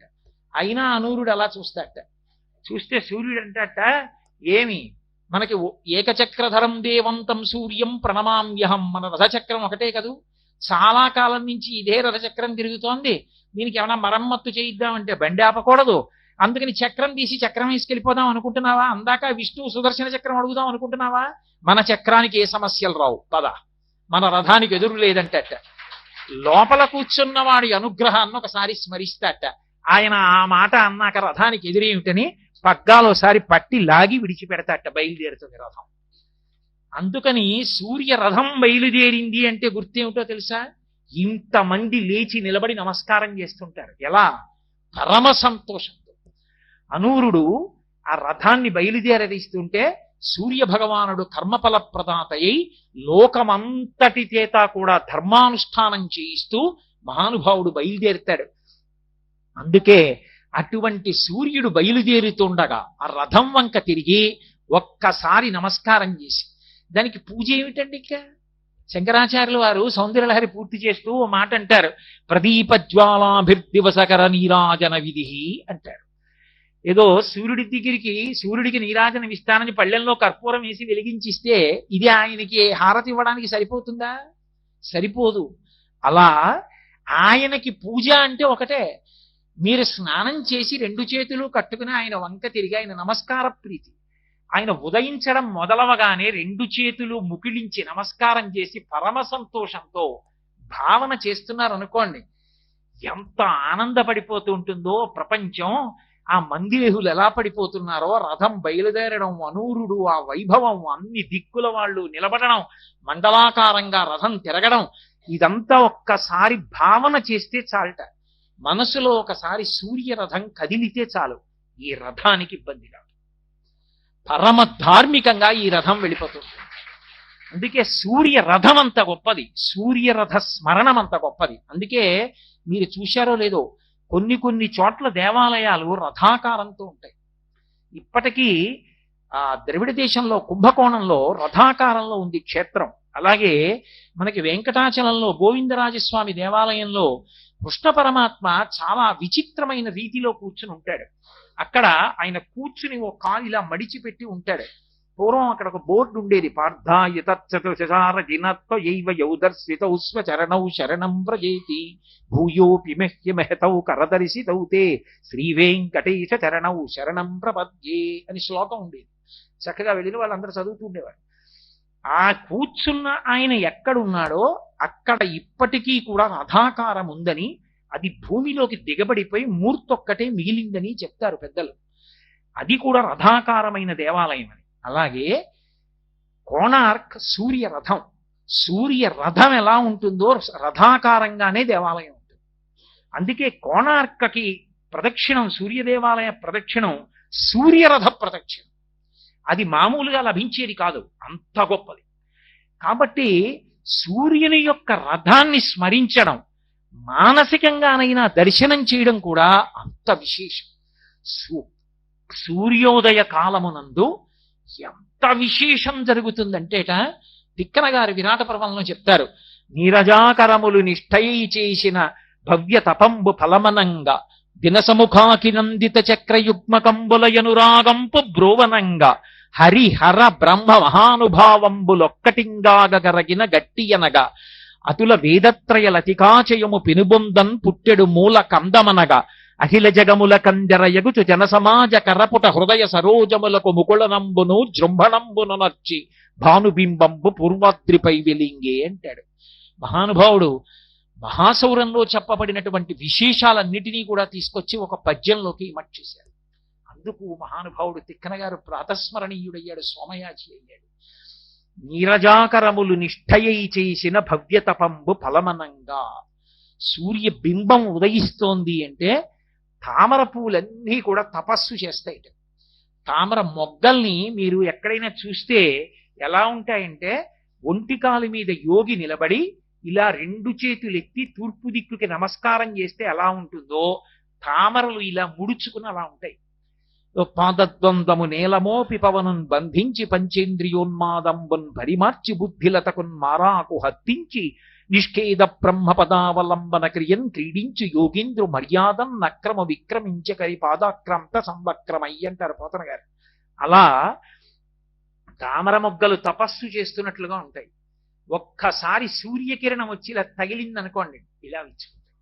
నీరజాకరములు నిష్ఠయై చేసిన భవ్య తపంబు ఫలమనంగా దినసముఖాకి నందిత చక్రయుగ్మకంబులయనురాగంపు బ్రోవనంగా. చక్రవాక పక్షులకి రాత్రి అయితే కళ్ళు కనపడవు. కళ్ళు కనపడక అవి విశేషమైనటువంటి కామమోహితమై ఉంటాయి. క్రౌంచ పక్షుల్లా కాదు, క్రౌంచ పక్షులు వక్ర మార్గంలో తిరుగుతాయి. చక్రవాక పక్షులకి భార్యాభర్తల మధ్య ఒండుళ్లకు ప్రీతి.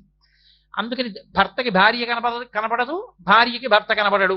అందుకని చంద్రుడు ప్రకాశించినంతసేపు కూడా అవి పాపం బాధపడుతూ అలా కూర్చుంటాయిట. ఎప్పుడు తెల్లవారుతుందా, ఎప్పుడు తెల్లవారుతుందా, ఎప్పుడు నా భార్య కనపడుతుందా, ఎప్పుడు నా భర్త కనపడతాడా అని తపస్సు చేస్తున్నట్టుగా కూర్చుంటాయి. దినసముఖాకి నందిత చక్రయుగ్మకంబులయనురాగంపు బ్రోవనంగా. ఆ తెల్లవారేటప్పటికీ ఎప్పుడు సూర్యుడు వస్తాడా, మా ఆయన కనపడతాడా, ఎప్పుడు సూర్యుడు వస్తాడా అని అవి రాత్రల్లా చేసిన తపస్సుకి ఫలమా అన్నట్టుగా సూర్యుడు వస్తాడు. ఆ వెలుతురు రాగానే భార్యాభర్త కలుసుకుని చక్క ఒకదాని పక్కన ఒకటి కూర్చుని కూ కూ కూ అంటూ ఒకదాని ముక్కు ఒకటి పొడుచుకుంటూ సంతోషంగా కూర్చుంటాయి. కాబట్టి దినసముఖాకి నందిత చక్రయుగ్మకంబులయనురాగంపు బ్రోవనంగా హరిహర బ్రహ్మ మహానుభావంబులొక్కటింగాగరగిన గట్టి అనగా సృష్టికర్త అయిన బ్రహ్మ, స్థితికర్త అయిన విష్ణువు, ప్రళయకర్త అయిన రుద్రుడు ముగ్గురు కలిసి ఒక ముద్దైపోతే ఆ కాంతుల బంతియే సూర్యుడు. కాబట్టి చక్రయుగ్మకంబులయనురాగంపు బ్రోవనంగ హరిహర బ్రహ్మ మహానుభావంబులొక్కటింగాగరగిన గట్టి అనగా అతుల వేదత్రయలతికాచయము పెనుబొందన్ పుట్టెడు మూల కందమనగా. వేదములు త్రయీ అని పేరు, అందుకే సూర్యుడికి కూడా ఒక పేరుంది, త్రయీతనుహు అని. వేదములే శరీరముగా కలిగిన వాడై అటువంటి వాడు, అంటే స్వరం చేత మంత్ర విభాగం చేత వేదములు 3 అని. అటువంటి వేదములు 3 పుట్టడానికి, వేదములనేటటువంటి తీగ పుట్టడానికి మూలకందమైనటువంటి ఆ దుంప ఎదురుగుండా కనపడుతోందా అన్నట్టుగా ఉన్నట్ట సూర్యుడు. కాబట్టి పెనుబంధం పుట్టెడు మూల కందమనగా అఖిల జగముల కందెరయగుచు జన సమాజ కర పుట హృదయ సరోజములకు ముకుళనంబును జృంభణంబును నచ్చి భానుబింబంబు పూర్వాద్రిపై వెలింగే. సూర్యబింబం ఇలా కనపడేటప్పటికీ హృదయములనేటటువంటి పద్మాలు ఇలా వికసనం పొందుతాయి. అందరికీ కూడా తెల్లవారింది అని ఒక్కసారి లేస్తారు. ఊరు తెల్లారిందంటారు. అలా ఊరు తెల్లవారేటట్టు లోకానికి తెల్లారిపోయింది ఎప్పుడు సూర్య భగవానుడు ఉదయిస్తే. అందరి చేతులు ఇలా కలుసుకుంటాయిట. ఎందుకని? ఆయనకి నమస్కారం చేయడానికి. హృదయ పద్మములు వికసిస్తాయిట. ఇవి హృదయ పద్మం వికసనం పొందింది, చేతులు ముడుచుకున్నాయి. చంద్రకాంతికి విచ్చుకునేటటువంటి ఆ సరోజములలా, సూర్యకిరణాలకి ముడుచుకునేటటువంటి సరోజములలా ఇలా చేతులు ముడుచుకుంటే హృదయ పద్మములు వికసనాన్ని పొందేట. ఇలా హృదయ పద్మాన్ని వికసనం పొందేట్టు చేతులు ముడుచుకునేటట్టు చేసి భానుబింబంబు పూర్వాద్రిపై వెలింగే. ఆ భానుబింబం పూర్వాద్రి మీద వెలిగింది. ఎందుకని జనులందరూ నమస్కారం చేయాలి?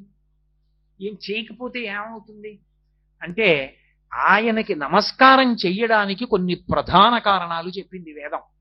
ఎందుచేత అంటే సూర్యుడొక్కడే ఎప్పుడూ ఒకలా ఉండడు.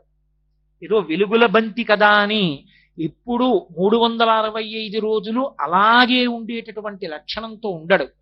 ఒక్కొక్క నెలలో, అంటే చాంద్రమానంతో చెప్పబడినటువంటి నెలల్లో ఒక్కొక్క నెలలో సూర్యుడు ఒక్కొక్క రూపాన్ని పొందుతాడు.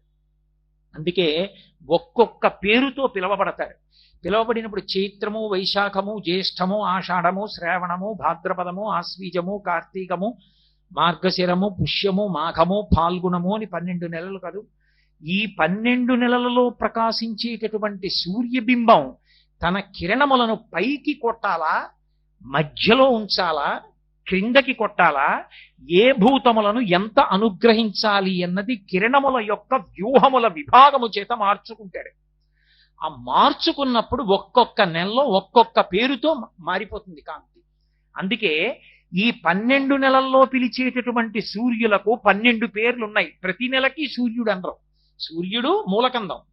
కానీ మొట్టమొదట చైత్రమాసం దగ్గర నుంచి మొదలు పెడితే ధాత, అర్యముడు, మిత్రుడు, వరుణుడు, ఇంద్రుడు, వివస్వంతుడు, త్వస్త, విష్ణువు, కర్యముడు, పూషుడు, భగుడు, క్రతువు అని 12 నెలలకి 12 మంది అధిపతుడు ద్వాదశాదిత్యుడు. ఒక్కొక్క నెలలో ఒక్కొక్క పేరుతో పిలవబడి ప్రకాశిస్తాడు. ఎందుకు అలా ప్రకాశిస్తాడో తెలుసా? ఆయన అలా ప్రకాశిస్తే తప్ప లోకం నిలబడదు. ఎందుకు నిలబడదు అంటారేమో, ఆయన 1000 కిరణములు కలిగిన వాడు అంటారు, సహస్ర కిరణుడు అని. సహస్ర కిరణుడు అంటే సంస్కృతంలో 1000 కిరణములే ఉన్నవాడు అని కాదు దాని అర్థం.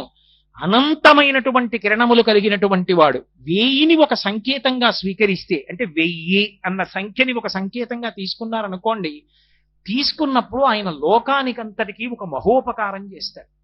చేసినప్పుడు ఆయన ఉపకారం చేసేటప్పుడు తిరుగులేని ఉపకారం అది. ఆ ఉపకారం చేసేటప్పుడు 400 కిరణములను 5 వ్యూహముల చేత పైకి కొడతాడు, ఆకాశం వైపుకి. అలా పైకి కిరణ ప్రసారం చేసినప్పుడు ఆ 5 విభాగాల్ని ఏమని పిలుస్తారు అంటే, అందులో మొట్టమొదటిది చందనము, రెండవది యాహ్యము, మూడవది కోతణము, నాలుగవది భృగణము, ఐదవది అమృతము అని 5 విభాగాలు చేస్తాడు. 5 విభాగాలతో 400 కిరణములను ఊర్ధ్వభాగం వైపుకి విసురుతాడు. విసిరితే ఏమవుతుందంటే, తాను ఇంతకు ముందు ఉత్తరాయణంలో నీటినంతటినీ లాక్కుంటాడు. లాక్కున్నది దక్షిణాయనం వచ్చేటప్పటికి 400 కిరణములను పైకి పంపిస్తే మేఘములన్నీ కూడా బయలుదేరి వచ్చి వర్షాన్ని కురిపిస్తాయి. అంత వర్షం కురిపించాలి అంటే ఆయన మార్పు చెందుతాడు. కిరణములను 400 కిరణములను పైకి ఆకాశం వైపుకి వెళ్ళి మేఘమండలాన్ని లోకం మీదుగా పంపిస్తాడు. మహోపకారి. అందుకే మేఘానికి తక్షణ ఉపకారం, సూర్యుడికి తక్షణ ఉపకారం. ఆయన్ని ప్రార్థన చేసేటప్పుడు, అందుకే శంకరాచార్యులు వారు సౌందర్యలహరి చేస్తూ ఒక మాట అంటారు, సకృన్నత్వానత్వా అంటారు. సకృన్నత్వానత్వా అంటే పరమభక్తి తత్పరులైనటువంటి వారు ఒక్కసారి నమస్కరిస్తే అనుగ్రహించేస్తారు. ఒకప్పుడు బ్రహ్మాండమైన యజ్ఞం చేశారు దక్షిణ దేశంలో, పూర్ణాహుతి. ఇంకా కొద్దిసేపట్లో పూర్ణాహుతి అవ్వాలి. పూర్ణాహుతి మాట దేవుడెరుగు, యజ్ఞశాల కూడా నిలబడేటట్లేదు, అంత మబ్బేసింది, విపరీతమైన మబ్బు. మహాస్వామి వారు కంచికామకోటి పీఠాధిపత్యం వహించిన ప్రాతస్మరణీయులు చంద్రశేఖరేంద్ర సరస్వతి మహాస్వామి శరీరంతో ఉన్నారు. అప్పుడు లోపల పర్ణశాలలో ఉన్నారు. ఆయన దగ్గరికి వెళ్ళి చెప్పారు, అయ్యా ఏది నిలబడేటట్లేదు, గాలి వచ్చేసేటట్టుంది, పూర్ణాహుతి కూడా అవదు, యాగం ధ్వంసం అయిపోయేట్టుంది అన్నారు. ఆయన బయటికి వచ్చి సత్యదండం ఎత్తి సూర్య భగవానుడికి నమస్కారం చేసి ఆయన కాషాయ వస్త్రంలో దారం ఒకటి తీసి విసిరేది, విసిరి నమస్కారం చేశారు. అంతే, పూర్ణాహుతి అంతా అయిపోయే వరకు చుక్క పడలేదు, గాలి వేయలేదు, అయిపోయింది. అందుకే మీరు బాగా గమనించండి, శరత్కాలం వచ్చిందనుకోండి, మా చిన్నతనంలో అందరినీ పిలిచి ఒరే తెల్లమబ్బుకి నమస్కారం పెట్టండి రానివారు. మాకు చిన్నతనంలో తెలిసేది కాదు, ఎందుకు ఈ తెల్లమబ్బుకి నమస్కారం పెట్టమంటారు. నల్లమబ్బు రూపంలో ఆయనే మహోపకారం చేస్తాడు. ఉత్తరాయణం అంతా నీరు లాక్కుంటాడు, దక్షిణాయన ప్రారంభం నుంచి కురిపిస్తాడు. కర్కాటక రాశిలోకి వెళ్ళాడు అనుకోండి, ఇంకా వర్ష ఋతువు వచ్చేస్తుంది శ్రావణ భాద్రపదాల నుంచి, ఇంకక్కడి నుంచి వర్షం పడుతుంది. వర్షం పడలేదనుకోండి లోకం నిలబడదు. ఆ వర్షం పడాలి అంటే ఈ 5 వ్యూహముల చేత, ఇందాక నేను మీతో మనవి చేశానే, చందనము, యాహ్యము, కోతణము, భృగణము, అమృతము అనబడేటటువంటి 5 విభాగములు చేసి, ఈ 5 విభాగములుగా 400 కిరణములను ఆకాశం వైపుకి తిప్పి మేఘమండలాన్ని పంపించి వర్షం కురిపిస్తాడు. వర్షం కురిపిస్తే మనం మరిచిపోతాం, రాత్రి ఇంట్లో పడుకుంటాం, బ్రహ్మాండమైన వాన పడుతుంది. పొద్దున్న లేచి అబ్బా పెద్ద బ్రహ్మాండమైన వాన పడిందో, చల్లబడిపోయింది రోడ్లన్నీ, ఎన్ని నీళ్ళు, అమ్మయ్య ఫోన్లే, ఊరికి దాహం తీరింది, అమ్మయ్య వాన పడింది, ఎంత పెద్ద వానం అంటాం. అంతేకాని మహానుభావుడు సూర్యుడు కురిపించిన వాడు, ఆయన మేఘమండలానికి అధిపతిని నమస్కారం చెయ్యం మనం. గుర్తు పెట్టుకుని నమస్కారం చేసేది ఎవరో తెలుసా? 3 జాతుల కప్పలున్నాయి. నీ చెప్పట్ల ఈ మాట వేదం చెప్పింది. వాటికి ఖణ్వక, ఖైమక, ఉపరి వాటి పేరు. ఆ 3 స్త్రీ జాతి కప్పలే. ఆ 3 కప్పలు మనం ఆ పేర్లు వాడడం మానేసి బోధురు కప్పలు అంటుంటాం. ఆ కప్పలకి ఎంత కృతజ్ఞత అంటే, అవి సూర్యుడు వర్షాన్ని కురిపించినందుకు బెక బెక బెక బెక బెక బెక బెక బెక బెక అని కృతజ్ఞత చెప్తూనే ఉంటాయిట, నోరు నెప్పెట్టేలా. స్వామి వాన కురిపించావు, స్వామి వాన కురిపించావు, స్వామి వాన కురిపించావు. అందుకే తన పట్ల అంత కప్ప అరిస్తే పాముకి తెలుస్తుంది అది ఇక్కడ ఉందని, తన శరీరం పోతే పోయిందని సూర్యుడికి కృతజ్ఞత చెప్పుకుంటుంది బెకబెకలాడుతూ. అలా చెప్పేవన్నీ కాదు, ఒక్క ఖణ్వక, ఖైమక, ఉపరి, ఈ 3 జాతుల ఆడకప్పలే. కాబట్టి ఇప్పుడు ఈ 3 జాతుల ఆడకప్పలకి అంత కృతజ్ఞతాభావం ఉంది కాబట్టే సూర్యనారాయణమూర్తికి అవంటే అంత ప్రీతిట. భక్తి అంటే ఏమిటండి? కృతజ్ఞతే. స్వామి నువ్వు నాకేమి ఇవ్వలేదు స్వామి అన్నారనుకోండి, ఆయన మురిసిపోతాడు, వీడు రా పాత్రుడు. స్వామి నువ్వు నాకు అది ఇవ్వలేదు స్వామి అన్నారు అనుకోండి, వీడికి ఇచ్చింది గుర్తుండదురా అనుకోడు. కృతజ్ఞో నాస్తి నిష్కృతి. రామాయణం కిష్కింధకాండలో లక్ష్మణుడు అంటాడు, బ్రహ్మజ్ఞేచ సురాపేచ చోరే భగ్నవ్రతే తథా నిష్కృతి విహితా సిద్ధి కృతజ్ఞో నాస్తి నిష్కృతి అంటాడు.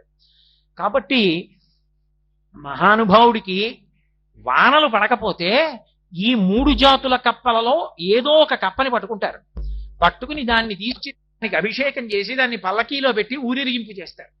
స్వామి నీ అనుగ్రహం లేకపోవడానికి మా కృతజ్ఞత కారణం, ఇది మేము తెలుసుకుని నీ పట్ల కృతజ్ఞత ఉన్నవాడి కాళ్ళట్టుకుని ఊరేగిస్తున్నాను, నెత్తి మీద ఎట్టుకుని అనుగ్రహించాను. కప్ప పూజ, కప్పని ఊరేగించడం మూఢాచారాలు మూఢనమ్మకాలై కాదు, వేదం చెప్పింది. ఇప్పుడు నే తప్పు చేశాననుకోండి, నే తప్పు చేసినప్పుడు ఆఫీసర్ గారి దగ్గరికి వెళ్ళలేకపోతే ఏం చేస్తాను? ఆఫీసర్ గారి దగ్గర బాగా అనుగ్రహం పొందిన వాడిని పట్టుకుంటారు. పట్టుకుని వాడిని ముందు పెట్టుకుని, అయ్యా ఇంతకు ముందు చేశాడు కానీ ఈ మధ్య మారాడండి పాపం నేను చూస్తున్నాను, వదిలేయండి అంటే అంత కోపం ఉన్నవాడు నీకు చెమడా తీసేద్దాం అనుకున్నాను, అతను చెప్పాడు కాబట్టి చూస్తాను అని అవకాశం ఇస్తాడు. ఎందుకు? ఈయన చెప్పాడు కాబట్టి, లేకపోతే వాడు బతుకేమైపోను. అలా మనం కనీసం రాత్రల్లా వర్షం కురిపిస్తే పొద్దున్నన్నా నమస్కారం పెట్టకపోతే కప్ప బెకబెకబెకలాడుతూ ప్రాణం పాము కప్ప చెప్పడానికి సిద్ధపడింది, దాన్ని ఊరేగింపు చేస్తే ఆయన ప్రసన్నుడవుతాడు. ప్రసన్నుడై వర్షం కురిపిస్తాడు. అందుకే కప్పకి పూజ, కప్పని ఊరేగించడం.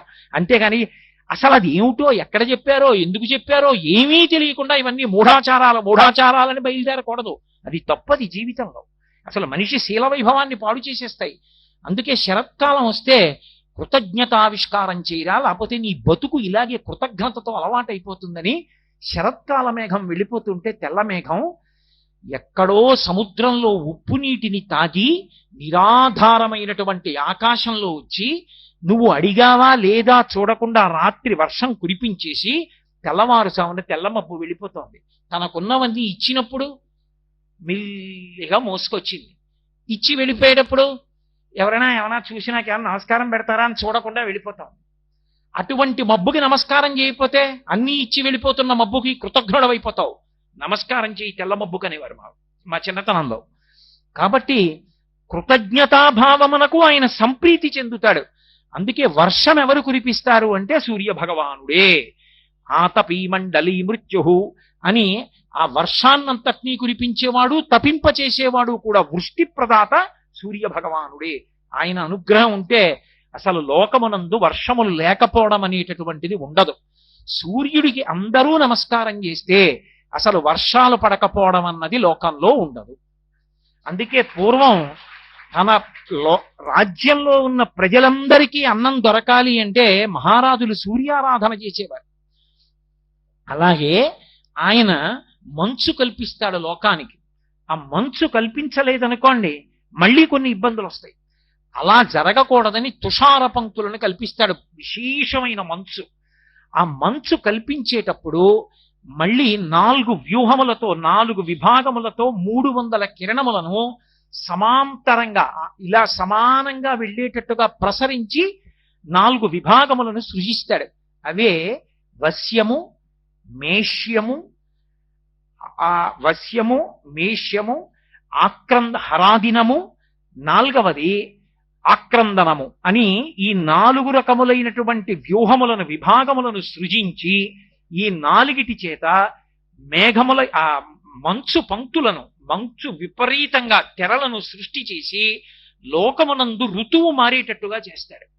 అలాగే దేవతలను, పితృదేవతలను, మనుష్యులను, ప్రత్యేకంగా ఎముకలు పెరగడానికి కావలసినటువంటి శక్తి కిరణములలో ఉండి విశేషముగా ప్రసారమయ్యేటట్టు, ఆరోగ్యము ప్రదానమయ్యేటట్టు చేయడానికి గ్రీష్మ ఋతువుని కల్పించి గ్రీష్మ ఋతువులో చంద్రాస్తము, శుక్రాస్తము అని 2 విభాగములను సృజిస్తాడు. సృజించి 300 కిరణములు భూమి మీదకు వదులుతాడు.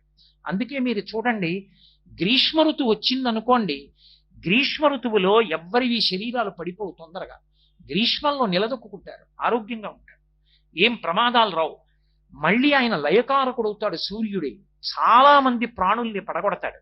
పడగొట్టాలనుకుంటే ఇందాక నేను చెప్పానే ఆ 4 వ్యూహములతో మంచు ఎక్కువగా ఉండేట్టుగా చేస్తారు. చేస్తే ఆయన అది చేసినప్పుడే యమధర్మరాజు గారి యొక్క 2 కోరలు పైకొస్తాయి. ఒకటి ద్వావృతు యమదంష్ట్రాఖ్య అంటారు దేవీ భాగవతంలో.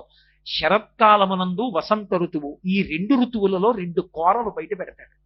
2 కోరలు బయటికి వస్తే విశేషమైనటువంటి జననష్టం అయిపోతుంది.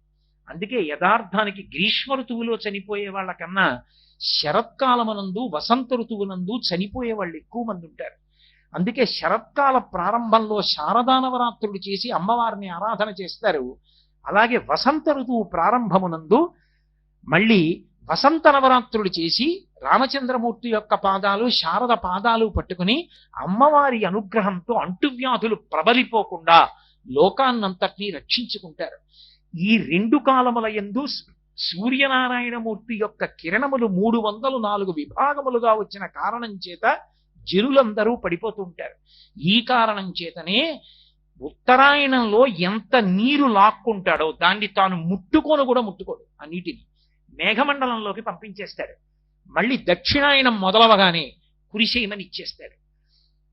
పుచ్చుకున్నప్పుడు అసలు నాకన్న భావనే లేదు, ఇలా పుచ్చుకుంటాడు, ఇలా ఇచ్చేస్తాడు తప్ప పుచ్చుకున్నప్పుడు నాకని పుచ్చుకోడు, ఇచ్చేసేటప్పుడు నాది పోయిందన్న బాధ లేదు. అంత నిమిత్తంగా ఉంటాడు. అందుకే దత్తాత్రేయుల వారి 24 మంది గురువులలో సూర్యనారాయణమూర్తి ఒకటయ్యాడు. 24 మంది గురువులు ఆయనకి పృథివీ, ఆపస్, తేజో, వాయు, ఆకాశములు, అలాగే సూర్యుడు, చంద్రుడు, సముద్రము, చాప, ఇషుకృత్ అంటే బాణములు తయారు చేసేవాడు, అలాగే సాలెపురుగు, పాము, ఏనుగు, కన్య, బాలుడు 15, అలాగే పావురముతో పాటు పతంగము, మక్షికము, భ్రమరము, భ్రమర కీటకము 20, హరిణము, అజగరము అంటే కొండ చిలవ, పింగళ అనబడేటటువంటి వేశ్య 23, కృకరం అనేటటువంటి పక్షి 24. 24 మంది గురువులు దత్తాత్రేయుల వారికి.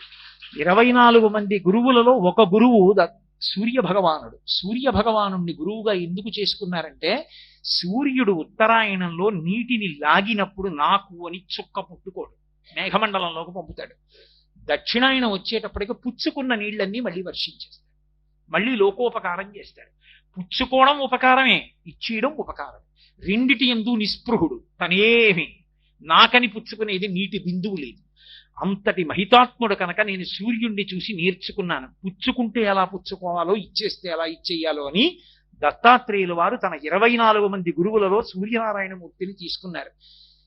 మనం సాధారణంగా ఆయనకి 1000 కిరణములైన గ్రహములన్నిటినీ కూడా ప్రకాశింపచేస్తాడు తాను ప్రధానంగా నిలబడి.